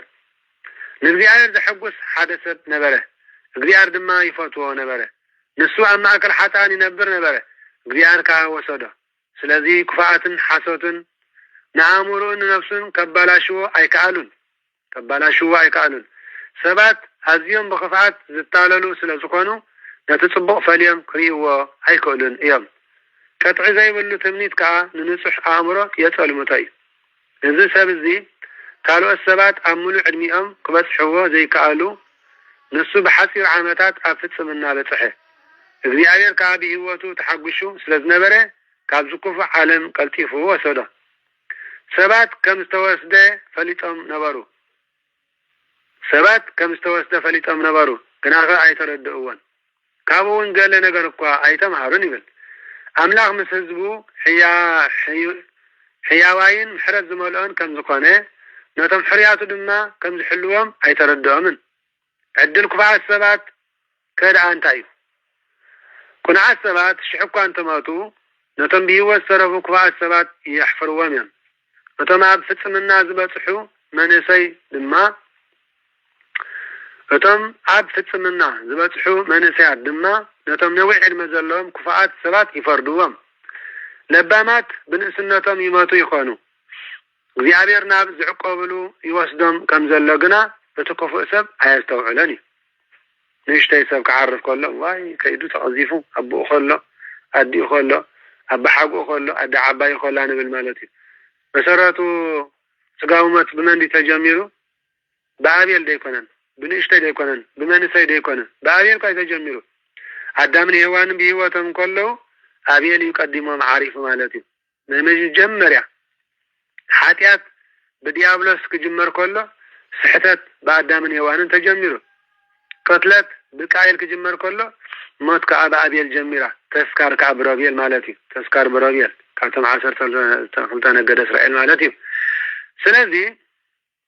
ለባማት ብንእስነቶም ይሞቱ ይኾኑ። እግዚአብሔር ናብ ዝዕቆብሉ ይወስዶም ከም ዘሎ ግና እቲ ክፉእ ሰብ ኣየስተውዕለን እዩ። ዋይ ኩልፍ ኢሉ ከምዚ ኮይኑ ኩልፍ ኢላ ከምዚ ኮይና ኢና ንብል ንሕና ሰኣን ምስትውዓል ማለት እዩ። በዓል ሐዋርያ ቅዱስ ጳውሎስ ድማ ካብዛ ዓለም እዚ እግዚአብሔር ቀልጢፉ ንክወስዶም ይህንጠዩ ነይሮም። ቀልጢፉ ንክወስዶም ብጣዕሚ ይህወኹ ነይሮም በዓል ቅዱስ ጳውሎስ ሐዋርያ ማለት እዩ። ንረብሓኹም ኢሉ እየ ክጸንሕ እምበረይ ንረብሓኹም ኢሉ እግዚአብሔር ኣምላኽ የጽንሐኒ ይኸውን እምበሪ ኣነሲ ከምቲ ናተይ ባግን ትምኒተይን ቀልጢፈ ካብዛ ዓለም እዚ ክኸይድ ምፈተኹ ምደለኹ ይብል ነይሩ ሐዋርያ ጳውሎስ። ተመልከቱ ንሕና ሎሚ ካብ ስጋዊ ሞት ክንሃድም ንውዕል ትፈርህ ካብ ሞት ገርም እዩ። ክንናሳሕ ክንዝግባአና ነስሓ ወሲድና እንዳጾምና እንዳጸለና እንዳሰገድና እንዳመጽወትና እንዳቆረብና ድሉዋት ክንኮን ክንዝግባአና ኩሉ ግዜ ከም ዝተሓጸበ ክዳን ኣንስኻትኩም ግን መንጻሩ እቲ እግዚአብሔር ኣምላኽ ዝኣዘዞ ሰናይ ትእዛዝ ክንፈርሖ ካብኡ ክንሃድም ንነብር ማለት እዩ። ስለዚ እንታይ ኢልዎ ኣሎ? ለባማት ብንእስነቶም ይሞቱ ይኾኑ። እግዚአብሔር ናብ ዝዕቆብሉ ይወስዶም ከም ዘሎ ግና እቲ ክፉእ ሰብ ኣየስተውዕለን እዩ። ክፉኣት ሰባት ሞት ለባማት ሪኦም የቃልሉ። ድሕሪ ቁሩብ ግዜ ግና እግዚአብሔር ብኣቶም ክስሕቕ እዩ። ምስ ሞቱ ሬሶም ከዋርድ እዩ። እቶም ምዉታት እኳ ንዘለዓለም ከላግጹሎም ክጸልእዎምን እዮም ይብል። ኣምላኽ ናብ ምድሪ ጻሕ ከብሎም ብሕም ኢሎም ከም ዘይዛረቡ እውን ክገብሮም እዩ። ካብ መሰረቱ ከም ዝተነቃነቀ ህንፃ ኩምራ ዑና ኮይኖም ክተርፉ እዮም። ብመከራ ክጭነቁ እዮም። መዘከርቶኦም እውን ክፈጠፍ እዩ። በቲ ሓጢአቶም ዝጽብጸበሉ መዓልቲ ፍርዲ እናተንቀጥቀጡ ክቐርቡ እዮም። በቲ ዝገብርዎ ምፍራስ ሕጊ ተረቲዖም ከዓ ኩነኒኦም ክቕበሉ እዮም ይብለና ማለት እዩ። ኩነኒኦም ክቕበሉ እዮም። ተመልከቱ ህዝበ ክርስቲያን። ስለዚ ኣነ ንስኻትኩምን ንነሳሕ እግዚአብሔር የቕረበለልና ንበሎ ሓደራኹም እወኒ የቕረበለለይ እግዚአብሔር ሓጢአተይ ይሕደገለይ ኣቆጢዐካ እየ ኣጉየካ እሞ ኣይተሓዘለይ የቕረበለለይ እንተዳኢናዮ እግዚአብሔር መሓሪ እዩ። እግዚአብሔር ሓዳግ እዩ። እግዚአብሔር ናይ ብሓቂ ሓዳግ እዩ። ብእውነት ሓዳግ መዲና ዓለም። ስለዚ ኣምላኽ ሓያልን መሓርን እዩ። ስለዚ ክምሕረና እዩ እሞ ናብኡ እንተተጸጋዕና እዩ እቲ ዝበለጸን ፍቃድ እግዚአብሔር ኣምላኽ እንተደኣ ፈጺምና እዩ ከዓ ምሕረት ኣምላኽ ናባና ዝመጽእ ደቂ ማሕበር ትንሣኤ እሞ ሓደራኹም ኩሉ ግዜ ንበርትዕ ኩሉ ግዜ ከዓ ጥበብ ንምርካብ ከዓ ንጸሊ ጥበብ ንምርካብ ንጸሊ። ሰሎሞን ጥበብ ንምርካብ ጸሊልዎ ኣብዚ መጽሓፈ ጥበብ ሰሎሞን ምዕራፍ 9 መጽሓፈ ጥበብ ሰሎሞን ምዕራፍ 9 ሲ ጥበበኛ ሰሎሞን ሲ ጥበብ ንምርካብ ጸሊልዎ ማለት እዩ። መጽሓፈ ጥበብ ሰሎሞን ምዕራፍ 9 ሰሎሞን ጥበብ ንምርካብ ዝጸለዮ ከምዚ ኢሉ ማጸለየ ኦ ኣምላኽ ኣቦታተይ ምሕረት ዝመልኣካ ጎይታ ንኩሉ ነገር ብቃልካ ዝፈጠርካ ኣብ ልዕሊ ኩሉ ፍጥረት ንኸገዝእ ንሰብ ብጥበብካ ዝፈጠርካዮ ንዓለም ብቕንዕናን ብቅድስናን ከም መሓድር ከምኡውን ብዘይኣድልዎ ንኽፈርድ ዝሸምካዮ ነታ ኣብ ጥቃ ዝፋንካ ተቐሚጣ ዘላ ጥበብ ሃበኒ። ነታ ኣብ ጥቃ ዝፋንካ ተቐሚጣ ዘላ ጥበብ ሃበኒ። ካብ መንጎ ኣገልገልትካ ኣውፅኢካ ኣይትደብየኒ። ኣሜን። ከምተይ ኣደይ ባርያኻ ዝነበረት ኣነ እውን ባርያኻ እየ። ኣነ ድኹምን ሓፂር ዕድመ ዘለዎን ሰብ እየ። ብዛዕባ ሕግን ፍርድን ዘለኒ ርድኢት ድማ ውሕድ እዩ። ሓደ ከም ሰብ መጠን እኳ ፍጹም እንተኾነ ብዘይካታ ካባኻ ትመጽእ ጥበብ ኣብ ቁፅሪ ኣይኣቱን እዩ። ኣብ ልዕሊ ህዝብካ እስራኤል ንጉስ ክኸውን أبا وداتنا والدن دقها وين كفرد زحركاني نسخائك أبت قدس إنباخا بيت مقدس كهنت أبتا كم بيتكا زكونت كتما يرساليم كا مسوي كسرح زنقركاني نسخائك ذي أدما نايتا مجمرتا بعلقا زدالخيا عالسميا زلا بيت مقدس مسالي أبلو طبب مساخا سلزكونت نخل تقبارات كاتفلتو نعالم كتفتر كلها مساخا نبرت انتاي كم زحقسكا تفلت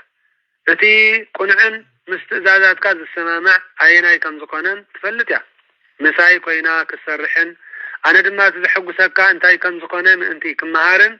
نطبب كابت قدس زكونن سماياتن كابت قرما زمالو زفان كان ناباي سرده نسان كل نجار تفلتون تردونيا أبتز قبره كله بفلتات كتمرحانيا كبرى دما زحك حلوانيو شعن هزبك بقن عنا كفردي أبزفان أبوي نغمتك بقع كغون إيان تقباري قبل كغوني حسابات زيابير كفلت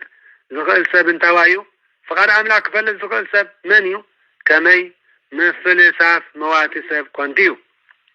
مدباتنا بزحق زي فراسايو مدباتنا مبزحته قضية فراسايو اتي فراسي سبنت من نفسي خبدا اتي مريت عود كوان زيكا إذا مريت عود كوان زكا إذا حسب عمره تصوري خونه قبل علم ذرين تاي كم زلو نمفلات أزي خبدنا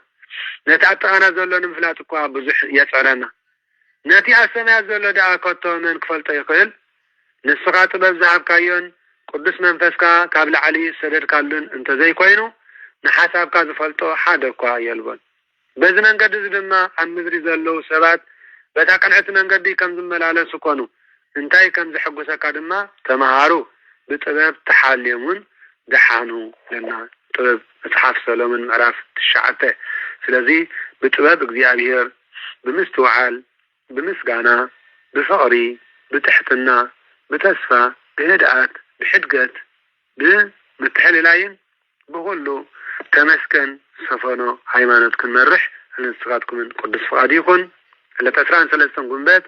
رحس بعالي كسماعيت قدس جرجسن عمت أو بعالي ذكرو حواريا قدس يليسن بركاتو بسكولاتنا حزب كريستيان يكون زحلونان زردانان زبارخنان እግዚአብሔር ክብርን ምስጋናን አምልኮን ውዳሴን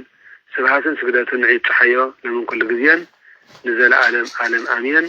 حماتنا يمحرلنا እግዚአብሔር حمان سجان حمات نفسن أسراتنا يفتحلنا እግዚአብሔር أسران سجان أسرات نفسن جياشنا يباركلنا بمغري بأير ببحر زبشو زعرفوا أبوتاتنا ناديتاتنا أحاتنا حتنا منشات السناتن أبحق وأبرام صعي يعقوب أمن قصة سميات يوارسلنا احنا هون فليتنا بدفرت كيف فلتنا بسحتاز قبرنا حاتيات نسمعنا أملاغنا يفرز يقريبا لنا زنات أبنز قدلن بعثة قهان ملاقتي أرملنا قديو مهرنا كريستوس أبونا أمين سلاتي قدس قالوا سميع زيارة أملاغنا خبرا نستمسكنا نيكون كبرانا عينتك زيارة أبوتات كانت لأيكان مسترحة والدياقونات أبوتات عديتات من آسيات الثانات بني قيتانا أملاغنا مدحنان إيس كريستوس فتسم سلام أبزز لنا سلام زي أبير مسكول لاتنا هزب كريستيان يكون اللعيل زي جمرنا جمزة فتسمنا لولا بحر زيارة أملاغنا كبري مسكانا يبصحيا نعوه حج مبارك بسكسيلنا صلوة ملكا إيدمن صلوة حلنا زبهل كان بتصحينا مالتيو قدم مجمارنا كلاتنا زي فيديو شر نقبره بملوخهم زمنا إلى مشات آتيهم دلهم حمش تاشحين كل التايم إذن آمنتي أورتودوكس توحدو قدستي بيتا كريستيان رتتا هايمانوت حمش تاشحين كل التايم إذن حزب كريستيان آتيهم علىهم بملوخهم زي فيديو شر قبره صلوة ملكا إيدمن صلوة حلنا كان بتصحينا كابز كتيرنا ساعتها معالت زبارخ مدهاني آدم كريستوس ساعتها مشاتن ليتن دما يبارخلنا سلام جميع سلام فتسمنا صلوة ملكا إيدمن صلوة حلنان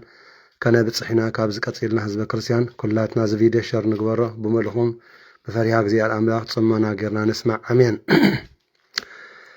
بسم عاب وولد ومنفس قدس هادو أملاك أمين بسم أبن ولدن منفس قدسن حد أملاك لنا ملكا إدم متصلاين جمر أو مريم عدراش نقون مشاتن بمسكانا نزخري سنكي سلام سلام إبلي أتي أب مأكل إدم تنبري حاتياتا قلقاليخي كاكوكب سماي كوانتا بزحي ንስኺ ኣደ ካህኒ ኸሞ ንስሓ ሃብኒ ኦ ቅድስቲ ድንግል ማርያም ነቲ ንብልህታ ዝመልእ ጸባ ዝኽርስምኪ ሰላም ሰላም ሰላም ይብል ኦ ናይ ጥበበኛ ሰሎሞን ርግቢ ዝኾንኪ ካብ ኩሉ መሃብ ግብሪ ጽድቂ ይዓቢ እሞ ጥምየት ከይቀትለኒ እኽለ ጥበብ መግበኒ ኦ እግዝእትየ ማርያም ነቲ ምሳሌ ደም ወድኺ ዝኾነ ምጥዓሙ ዘገረመ ዝኽርስምኪ ሰላም ሰላም እብል ኣንቲ ካብ መጀመርያ መሰረተ ህይወት ዝኾንኪ እቲ ንዓኺ መልክዕኛ ቤዛ ዓለም ክትኮኒ ዝፈጠረ እግዚኣብሔር ይባረኽ ስሙ እውን ይመስገን ኣሜን ኦ ድንግል ማርያም ንሓጢአተኛ ብጥፍኣትን ንሕነ ምፍዳይን ዘይፈለጥ ልብኺ ለዋይ እሞ ኣንቲ ልምድኺ ይቕሬታ ዝኾነ ይቕረበልና ንስኺ ድማ ንኹሉ ሓዘንና ቀልጢፍኪ እትፈልጢ ኢኽሞ ነዚ ኣብ ልብና ዘሎ ሓዘንሲ እንታይ ክንነግረኪ ኦ እግዝእትየ ማርያም ካብ ነቢያት ኮነ ጻድቃን ከማኺ ዘፍቅሮ የብለይን ኦ እግዝእትየ ማርያም ንዓኺ መጸግዒ ገይረ እሞ ግብረይ ሓጢአት ስለ ዝኾነ ሰናይ ግብሪ ዘይብለይ ከይጸንሕሲ ቀልጢፍ ክርድእኒ ኦ እግዝእትየ ድንግል ማርያም ኣብ ዝኸድክዎ መንገድን ኣብ ዝሓደርኮ ቤትን ለይትን መዓልትን ምሕላወያ ኣይትሕደጊ ኦ ንነብሳት ትምግቢ ቁርን ጥምየትን ጸሎትን ስለ ዘረስዕ ብኽዳንን ብመግብን ድኽነት ኣይተርእየኒ ኦ ቅድስቲ ድንግል ማርያም ናብ ዝኸድኮ ኪዲ ኣብ ዝነበርኮ ንበሪ ዝተዛረብኮ ስመሪ የማና ኢድኪ ኣብ ልዕለያ እምበሪ ጻረሩ ተጻረሪ ምክሮም ከዓ ፈጺም ክዘርዝሪ ኦ እግዝእትየ ማርያም ንዕቀረቢ ንኹሉ ርስሓተይ ድማ ብማይ ንስሐ ጸቢ ንኣካላትና በብሓደ ብስማ ስላሴ ባርኺ ንኸምዚ ከማይ ዝበል ሓጢአተኛ ብጸሎትኪ መስተውዓሊ ግበሪ ኦ እግዝእትየ ማርያም ንጻድቃን እውን ብጽድቆም ሓለዊ ኦ እግዝእትየ ማርያም ጸሎተይ ምእንቲ ክትቅበሊ ካብ ላዕለዋይ ሰማይ ንዒ በረኸት ርራይኸ ድማ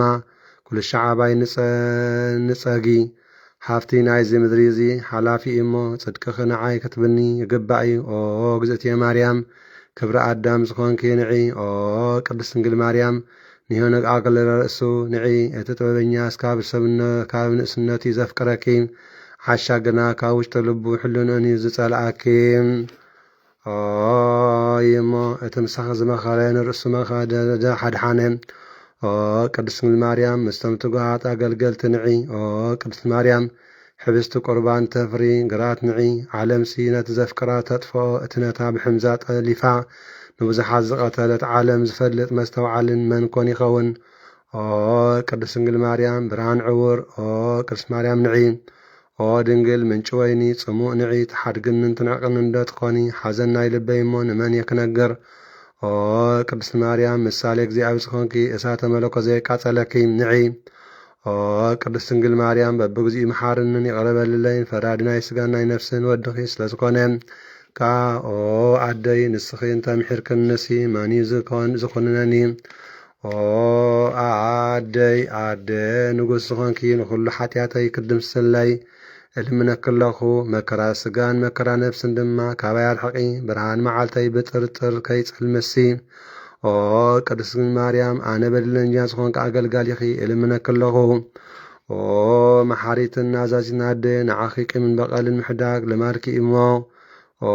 ኣደይ ዝሙት እናገበርኩን ሓሰት እናተዛረብኩን ኣሕዘንኩኺ ግና ከፍቕርኺ ንእሽተይ ኣይመስለንን እቲ 72 ነፍሳት ዝበልዐ ብሕፍኒ ማይዶ ኣይኮን ናብ ገነት ዝኣተወ ኦ ረርተህልና ፍቕርኺ ሓዊ ኮይኑ መዓንጣ የንድድ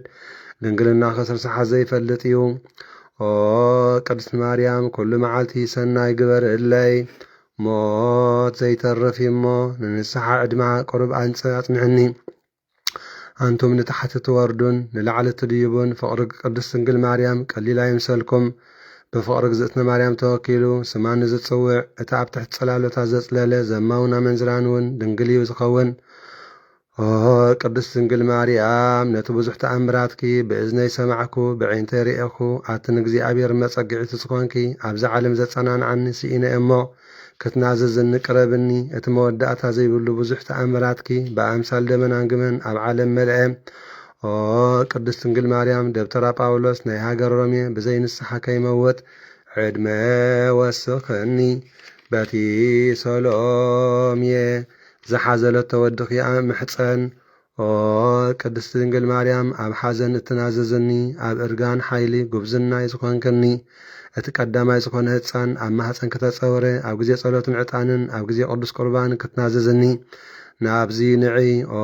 ቅድስት ድንግል ማርያም ስንክን ሓጣን ዘጽድቕ ንዓያሽ የለብም ኣእምሮ ንዘጎደሎም ኣገልጋሊ ክትመልኢ ማርያም ብዙሕ ሓዘነይ ከነገረኪ እሞ ከተጸናንዕኒ ንዒ ቅድስት ድንግል ማርያም ድኽነት ስጋን ነፍስን ኣብ ልዕለይ ከይመጽእ ዕንቁ ዝኾነ ስምኪ ካብ መዝገበ ክብሪ ኣጥረኹን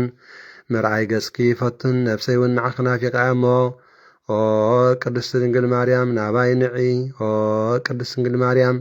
መዓዛ ሃይማኖት ዝኾንኪ ኣብ ግዜ ፍዳን ደይንን እትስሕቢ እተድሕኒ ጻድቃን ዝረኸቡኽን መንግስተ ሰማያት መዓዛ ፍቕርኺ ከም መዓዛ ዕጣን ሸተተኒ ልበይ እውን ብወይኒ ፍቕርኺ ሰኸረ ቅድስት ድንግል ማርያም መጸጊዒ ድኹም ዝኾንኪ ቅዱሳን ኣቦታትና ንዓኺ መረፁ መድሃይቶም ፈረዩ እቲ ጻድቕሲ ብግብሩ ክድሕን እሞ እቲ ከምዚ ከማይ ሓጥ ግና ንኣበዩ ምህዳሙ ቅድስት ድንግል ማርያም ምስቲ ግሩም ወድኺ ንዓለም ዝገዝእ ኣኽናፍ ከዘርጊሕ ክንዒ ቅድስት ድንግል ማርያም ኪዳንኪ ኣብ ልበይ ተጻሒፉ ዓመታተይ ብዘይፍረ እንተሓለፈ ኣሽሓት ክሳዕ ዝፈርስ ዕድመ ደኣ ወስኸኒ ቅድስት ድንግል ማርያም ንጸላእኽን ጸላእ ወድኽን ከም ዳታን ኣብዮረንን ብምንቅጥቃጥ መብረቐ መለኮት ይሰንጥቆ ቅድስት ድንግል ማርያም ካብ ጽልእስ ናብ ገዳም ደኣ ምርሕኒ እቲ ዓሻስ ካብ ውሽጢ ልቢ ይጸላእኪ እሞ እቲ ዘፍርሕ መልኣክ ከሞት ብጎረር ይንሕቆ ቅድስት ድንግል ማርያም ኢድ ሰብ ዘይሰርሓ ድኳንን ነታ ጸሓፊ እዝራ ኣብ በረኻ ዝረኣያ ገጽኪ ሰላም እብልን ንፍቕራ ከዓ ብዘይ ዕረፍቲ ክነግርሲ እቲ ክብራ ካብ ድቃስ ትህኪት ብምንቕ ሓቃጸለኒ ቅድስት ድንግል ማርያም እቲ ደላይ መንግስተ ሰማያት ምእንታ ከተጋደለ ዕድመ ህይወተይ ቀሪቡ ምጽልማቱ እውን በጽሒ እሞ ኖ ኣነ በዳሊ ዝኾንኩ ኣገልጋሊኺ ክነጽህሲ ብማየ ንጽህናኺ ሓጢኣተይ ደምስእሲ ከምቲ መጽሓፍቲ ዝመስከርዎ ነቲ ከም መልክዕ እግዚኣብሔር ዝመስል መልክዕኺ ሰላም እብልም ቅድስት ድንግል ማርያም ቀርኒ ቅብኣት ናይ ሳሙኤል እቶም ዘፍቀሩኺ በረከትኪ ይቀበሉ እቶም ጸልቕኪ ግና ቀልጢፎም ይጥፍኡ ቅድስት ድንግል ማርያም ንኣብ መርኣቱ ምስጋና ንዓኺ ይኹን ቅድስት ድንግል ማርያም ንወልዲ ወላዲቱ ምስጋና ንዓኺ ይኹን ቅድስት ድንግል ማርያም ንመንፈስ ቅዱስ ኣዳራሹ ምስጋና ንዓኺ ይኹን ወርቅን ብሩርን ሓላፊ እሞ ካብ ኩሉ ሃብቲ ዓለም ንዓኺ ይፈቱ ቅድስት ማርያም ኣደይ ንዓይና ኣገልጋሊኺ ዝኣማኒኤልን ንኹሎም ደቂ ማሕበር ትንሳኤ ሃገረ ምድሪ ኣጋእዚትን ንኹሎም ቤተሰበይን ካብ መከራ ስጋን ካብ መከራ ነፍስን ንዘለዓለም ዓለም ሓልውና ኣሜን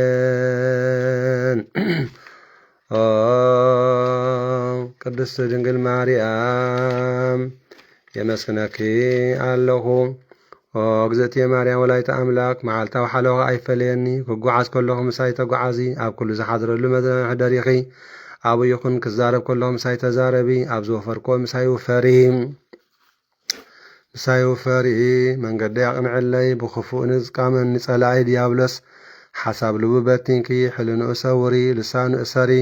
ናተይ ናይ ኣገልጋሊኺ ሓዘን ልበይ ብሓጎስ ለውጢ ፍስሓ ኣበሲርኪ ሓለዋይ ሓይሊ ኣብሲርኪ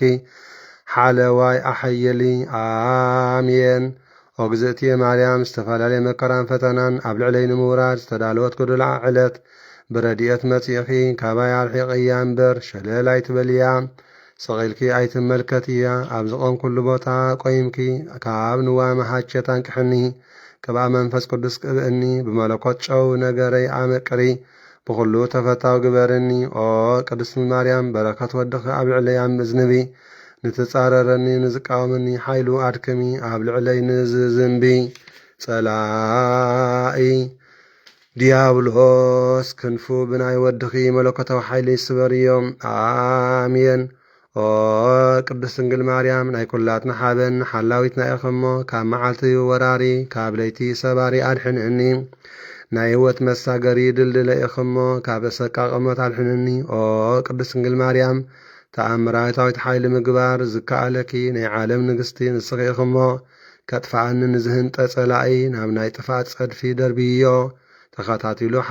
ሓልዩ ከጥቃዓኒ ብዝደሊ ጸላኢ ቀልጢፍኪ መጺኺ ኣዕግስዮ ኣሜን። ኦ ግዝእትየ ማርያም ናተይ ናይ ሓጣ ኣገልጋሊኺ ልመና ተቐብልኪ ሰንከልከል ኢለ ከይወድቕ ደግፍኒ።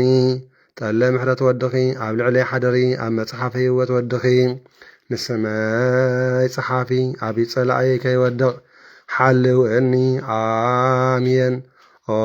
ግዝእትየ ማርያም ብቅድስናኺ ብንጽህናኺ ነፍሰይን ስጋይና ቀድሲ ብሓይሊ ካብ ዝዳፉ ተንኰለኛታት ጸላእተይን ኣብ ዘይግዚኡ ካብ ዝመጽእ ደንጎታዊ ሞትን ሰውርኒ። ኦ ቅድስቲ ድንግል ማርያም ናይ ኩሉ ዓለም ሓበኒኺ እሞ ንስጋይ ከም ስምዒ ዘምክኽ ዋዓይ ስጋ ድልየት ኣድሕንኒ ንልበይ ዝልብሽ ናይ ዘበን ዝማዕበል ሓይሊ ጸሎት ክጸጣብልለይ ብደም ካብ ዝተኸረት ልሳን ዓመፀኛ ሰብ ሰውርኒ ኣሜን። ኦ ቅድስቲ ድንግል ማርያም ኣብ ልዕለይ ሕማቕ ወረ ካብ ዘውርዩ ካብ ኩሉ ክፉእ ነገርን ብክንፊ ቅዱስ ሚካኤል ቅዱስ ገብርኤልን ከልልእኒ ሰውርኒ ኣሜን። ምስ ኩሉ ሰብኣዊ ፍጡር ፍቕሪ ሓድነት ሃብኒ ከይሞትኩ ከለኹ ብመገድ ንስሓ ምርሕኒ ካብ ዝኸድክዎ ካብ ዝወዓልክዎ ብሰላም ብሰናይ ናብ ቤተይ መለስኒ ኣሜን። ካብዚ ዓለም ንጸልኣኒ ንዝቃወመኒ ካብ ክፉእ መንፈስ ነቒልኪ ደርብዮ ንወድኺ ሓጢኣተይ ይቕረ ክብለለይ ለምን እለይ ኣሜን። ኦ ግዝእትየ ማርያም ክብርኽን ዝናኽን ከትኽዛርብ ዝኽእል መን እዩ? ምኽንያቱ እግዚኣብሔር መሪፅኪ ስለ ዝኾነ። ኦ ቅድስት ድንግል ማርያም ቅዱሳን መላእኽቲ የመስግኑኺ፣ ኪሩቤልን ሱራፌል የመስግኑኺ፣ ሰማይን ምድርን ዝፈጠረ ምሕደሪ መለኮት ኮንኪ ኢኽሞ ምስጋና ይግባኣኪ። ኦ ቅድስት ግዝእትየ ማርያም ካብ ኩሉ ፍጥረታት ኣዝዪ ዝኸበርኪ ኢኺ ብሰማይ ብምድሪ ኣብ ትሕቲ እግዚኣብሔር ከማኺ ዝኸበረ የለን እሞ ንኽብርኺ ልዕል ልዕል ነብለኪ። ኦ ቅድስቲ ድንግል ማርያም ምሕደሪ መለኮት መዓልቲ ብለይቲ ንዓኺ ዘይዝክረሉ እዋን የለን። ኦ ማህደረ መለኮት ንዝተመስገነ ናይ ክብርኺ ነገር ምዝራብ ዝኽእል ከመይ ዝበለ ልሳን እዩ። ኦ ኣደ ብርሃን ጽራ ኣርያም ስለ ቅድስናኺ ክሰምዕ ዝኽእል ከመይ ዝበለ እዝኒ እዩ። ኦ ግዝእትየ ማርያም ናይ ኩሉ ዓለም ህዝቢ ንኽብርኽን ልዕልናኽን ብኸመይ ዝበለ ምስጋና ከመስግን ይኽእል? እንተኾነ ግን ምስጋናኺ ዝና ልዕልናኺ ተዛሪብካ ኣይውዳእን። ስለ ዝኾነ ድማ ከም ቅዱስ ገብርኤል ሰላምታ ብእግዚኣብሔር ሞገስ ረኺብኪ ኢኽሞ። ኦ ቅድስት ማርያም ጸጋን ክብሪ ዝመልአኪ ደስ ይበልኪ ናበልና ነመስግነካ ኣለና። ኦ ግዝእትየ ማርያም ድንግል ወላዲተ ኣምላክ ክብርኽን ዝናኽን ዓብዪ ከም ዝኾኑ መጠን ብሰብ መላእክቲ ዝተፈተኺ ብኣጋእዝቲ ዓለም ሥላሴ ክብሪ ዝተጓናጸፍኪ ኢኽሞ። ብተንኰልን ብኽፍኣትን ምንቅኘትን ዝጻረረኒ ሰብ ልቢ ሃብዮ። ኦ ወላዲተ ኣምላክ ንጎህ ከተስእ ከለኹ ንእግዚኣብሔር ንዓኽን ኦ ግዝእትየ ማርያም ብጸሎት ንኸመስክን ዘነቓቕዕ መንፈስ ሕልና ሓድር እለይ። ፈታዊ ስራሕን ፈታዊ ሓውን ግበርኒ ስራሕክዎ ባርኽለይ። ናይ ዕለት መግቢ ናይ ዓመት ልብሲ ሃብእኒ ሓጢኣተይ ሕጸብለይ ካብ ሽግር ጸባ ሰውርዕኒ ኣሜን። ኦ ግዝእትየ ማርያም ድንግል ወላዲተ ኣምላክ ንጸሎት ኢደይ ብዘርጋሕኩ ግዜ ምእንታይ ንምጽላይ ቅዱሳን ኣእዳውኪ ንጹሃት ኣጻብዕትኪ ናብ ወዲ ክዘርግሕለይ ኣሜን። ንዝኸበደ ጭንቀተይ መከራይን ሽግረይን ንምቅላል ኣብ ጥቓይ ተረኺብኪ ኣረጋግእኒ። ምኽንያቱ ኣነ ብናተይ ድኻምን ሰናይ ግብሪ ትሩፋት ዘጸናንዕ ሓይሊ ስለ ዘይብለይ። ኦ ግዝእትየ ድንግል ማርያም ወላዲተ ኣምላክ ብኽቡር ቃል ኪዳንኪ ንዓይ ሓጢኣተኛ ካብ መከራ ስጋን ካብ መከራ ነፍስን ሰውርኒ። ካብ ፍቕሪ ወድኺ ጌታና መድሓናን ኢየሱስ ክርስቶስ ይቕሬታን ምሕረትን ለምን እለይ ንዘለዓለም ዓለም ኣሜን። ኦ ግዝእትየ ማርያም እመብርሃን ወላዲተ ኣምላክ በዛ ዓለም እዚ ሓቀኛ ዓርኪ ወገን ከም ዘይብለይ ትፈልጢ ኢኽሞ። ኣደይ ተስፋይ እምባ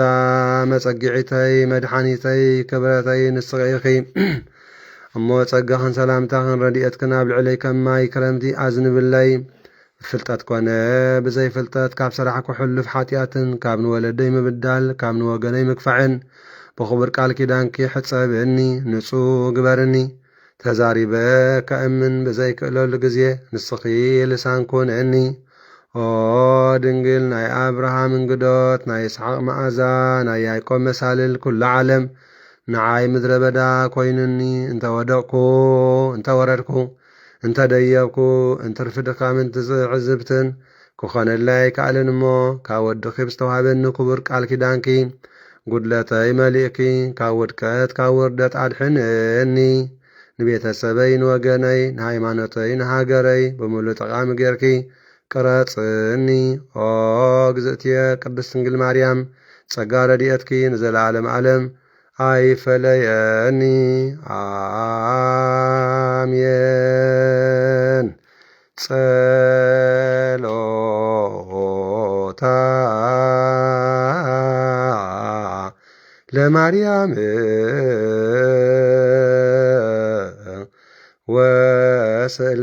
ወስእለታ ለኩልነ ሕዝበ ክርስቲያን ከበነ ማተ ወልዳ ጸሎታ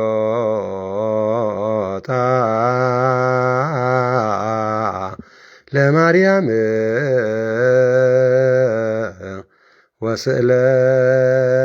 ወስእለታ ለማህበርነ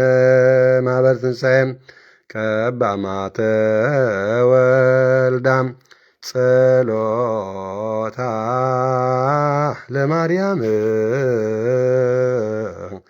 ወስእለታ ለሃገሪትነ ምድረ አጋዚት ኩሉ ዓለም ቀባ ማተ ወልዳ ጸሎታ ለማርያም ወስእለታ ለኩልነ አግበርቲከ ወአይማቲከ ኩሎም ክርስቶሳውያን ቀበነ ማተ ወልዳ እግዚኦ መሐረነ ክርስቶስ እግዚኦ መሐረነ ክርስቶስ እግዚኦ መሐረነ ክርስቶስ ባርከነ እግዚኦ አምላክነ ውስቶና ሰማይ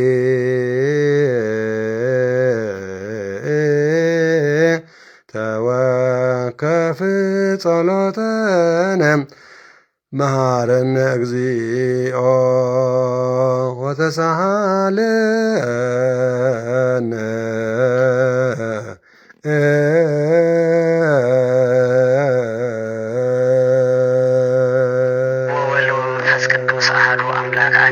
እግዚአብሔር አባታቴ ካህናት አሕዋት አሐው ዲያቆናት ከምኡውን ኩልኻትኩም ኣብዚ ዘለኹም ህዝበ ክርስቲያን ቅዱሳን አቦታት ቅዱሳን አዴታት ከምኡውን ብ40 ብ80 ዝተጠመቁ መጻናት ነዚ ቃል እዚ ኣብዚ ኣምሲናዮ ዘለና ነቲ ጸሎት ካብ ልቢ ዝምንጭ ሆታ ስለ ዝኾነ ቃላት ጥራሕ ዝገልጽዎ ስለ ዘይኮነ ብተመስጦ ልቢ ብመንፈሳዊ ሓሳብ ብንጹሕ ህሊና ናብ ኣምላኽና እንምስጠሉ ምስ ፈጣሪና እንራኸበሉን ስለ ዝኾነ ኣብዚ ማህበረ ትንሣኤ ዝመጻኹም ኩልኻትኩም ከመይ ውዒልኩም? እግዚአብሔር ይመስገን። ቅዱስ እግዚአብሔር ኣምላኽና ዝኸበረን ዝተመስገነን ይኹን። ስለዚ ቃል እግዚአብሔር ጸሎትን ኣምሲኹም ኢኹም ምንም ንውስኸል የለን። ናብቲ ተሪፉ ዘሎ ጸሎት ይመሃረና እሞ ኩላትና ንእግዚአብሔር ኣምላኽና ብሕልና ዘለና ፍቕሪ ብጸሎት እግዚአብሔር ድማ ተቐቢሉ ጸሎትናን ኩሉ ምህለላናን ከቕበለልና ንጸሎት ዝኸውን ሕልና ንሰብስብ። መሐሪ አምላክ ይመሃረነ፣ ተሳሃሊ አምላክ ይሳሃለነ። በረከተ እግዚእነ ኢየሱስ ክርስቶስ በረከተ ረድኤተ መብርሃን የካፍለነ እግዚአብሔር አምላክ በረከተ ኩሎም ቅዱሳን መላእክት የካፍለና ዝናብ ምረጠል በረከት ይወርደልና፣ ሰላም ይሃበና፣ ፍቅርን ሰላምን ይወርደልና። ስደትና ስደት ጎይታናን መድኃኒናን ኢየሱስ ክርስቶስ ይግበረልና። እግዚአብሔር አምላክ ቅዱስ እግዚአብሔር አምላክና አመላ ዓለም ድማ ሰላምን ምሕረትን አውርደልና። ኣብ ጨንቅን ኣብ መከራን ዘለው ህዝብና በዛ ሰዓት እዚኣ ዝብላዕ ዘይብሎም ኣብ ፈቆዶ ቁርን ኣሳሒታን ዘለው ህፃናት ቤት ማእሰርትን ባህሩርን ብዝተፈላለዩን መከራን نزلوا هزبنا أبكناتنا بحسم مكران نزلوا እግዚአብሔር አምላኽና ምሕረትካ أوردلنا ቅዱስ እግዚአብሔር አምላኽና ሕሙማን ይፈውሰልና እግዚአብሔር ሕያዋን ይቀበልና ቅዱስ እግዚአብሔር አምላኽና ዘዓረፉ አባታትና አሕዋትና ድማ ምስ አብርሃምን ይስሐቅን ያዕቆብን አንብረልና እግዚአብሔር አበተረወ ገነት ወሀበተ ነጽፈ ዕረፍት ሲወለ እግዚአብሔር አምላኽ አቡነ ዘበሰማያት ንበል። አቡነ ዘበሰማያት ቅዱስ ስምከ ትምጻእ መንግሥትከ ወይኩን ፈቃድከ በከመ በሰማይ ከማሁ በምድር ሲሳየነ ዘለለ ዕለትነ ሀበነ ዮም ወኅድግ ለነ አበሳየነ ወጌጋየነ ከመ ንሕነድግ እዛ አበሰ ለነ ታብአነ እግዚኦ ውስተ መንሱት አላድነነ ወባልሐነም ኩሎ እኩይ እስመ ዚአከ ይእቲ መንግሥተ ኃይል ወስብሐት ክብር ለዓለም ዓለም አሜን። በሰላም ቅዱስ ገብርኤል መልአክ እግዝእትነ ማርያም ሰላም ለኪ ድንግል በልናችሁ ድንግል በሥጋችም እግዚአብሔር ጸባኦት ሰላም ለኪ ብሩክት አንቲ እምአንስት ወብሩክ ፍሬ ከርሥኪ ተፈሥሒ ፍስሕቲ ኦ ማርያም እንተጸጋ እግዚአብሔር ምስሌኪ ሰአሊ ወጸልዪ ምህረተ በእንቲአነ ሀበ ፍቁር ወልድኪ ኢየሱስ ክርስቶስ ከመ ይስረይ ለነ ኃጣውኢነ ተማኅፀነ ብኪ አሜን። ይፍታ ወይስረይ እግዚእነ ወአምላክነ ወመድኃኒነ ኢየሱስ ክርስቶስ ካህን ሊቀ ካህናት ዘርአሳ ሁሉ ለውዶ ከሰተ ብርሃን ቀረንሳ ስልጣን ጻብን ሐዋርያት አቡነ ካህናት አብያተ ዲያቆናት አዕርግ ሕፃናት አግብረ ካህናት ኩሉ ፍትሐን ወንጽሐነ በአፈ ለመንፈስ ቅዱስ ዘወፈይ ብርሃነ እግዚኦ መሐረነ ክርስቶስ መልአሰተ ክልተ ጊዜ መሐረነ ክርስቶስ የመሐረነ ክርስቶስ የመሐረነ ክርስቶስ የመሐረነ ክርስቶስ የመሐረነ ክርስቶስ የመሐረነ ክርስቶስ የመሐረነ ክርስቶስ የመሐረነ ክርስቶስ የመሐረነ ክርስቶስ የመሐረነ ክርስቶስ የመሐረነ ክርስቶስ የመሐረነ ክርስቶስ በዓለ ፍጥረተ ወዘይመጽእ በእንተ ኩሉ ዓለም መንግሥተ ሰማያት በእንተ እግዝእትነ ማርያም ከመሆኑ በዓሰርተ ክልተ ጊዜ በእንተ እግዝእትነ ማርያም መሐረነ ክርስቶስ በእንተ እግዝእትነ ማርያም መሐረነ ክርስቶስ በእንተ እግዝእትነ ማርያም መሐረነ ክርስቶስ በእንተ እግዝእትነ ማርያም መሐረነ ክርስቶስ በእንተ እግዝእትነ ማርያም መሐረነ ክርስቶስ በእንተ እግዝእትነ ማርያም መሐረነ ክርስቶስ በእንተ እግዝእትነ ማርያም መሐረነ ክርስቶስ በእንተ እግዝእትነ ማርያም መሐረነ ክርስቶስ በእንተ እግዝእትነ ማርያም ክርስቶስ በእንተ እግዝእትነ ማርያም ክርስቶስ በእንተ እግዝእትነ ማርያም መሐረነ ክርስቶስ በእንተ እግዝእትነ ማርያም መሐረነ ክርስቶስ በእንተ እግዝእትነ ማርያም መሐረነ ክርስቶስ በእንተ እግዝእትነ ማርያም መሐረነ ክርስቶስ ኢየሱስ ክርስቶስ ኃጢአት በኃጢአት ለዘከ የአየር ኃጢአትና ይቅረደለልና የአየር ለላኩ በረከቴ ጴጥሮስ ጳውሎስ ይዝረለከ እግዚአብሔር ታመስረ ኃጢአት እግዚአብሔር ከማእሰርተ ኃጢአት ይፍታሕኩም ማሕበርና ይደብሮ ዕድመ ጸናን ይሃብኩም ይፍቲ በእዋን ተደጋጊፍና ንጻያ ስለዚህ እግዚአብሔር ሰላም ለይት ይግበረልና አሜን። ተመስገን ፈጣሪ ሁሉ ዓለም ተመስገን ፈጣሪ ሁሉ እግዚአብሔር አምላኽና ናይ ጽባሕ ንጉስ ሰባት ይበለና እግዚአብሔር አምላኽና ምስጋና አሜን አሜን ሰባት ይበለና እግዚአብሔር አምላኽና ምስጋና ይብዛሕ ፈጣሪ ሁሉ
Amen.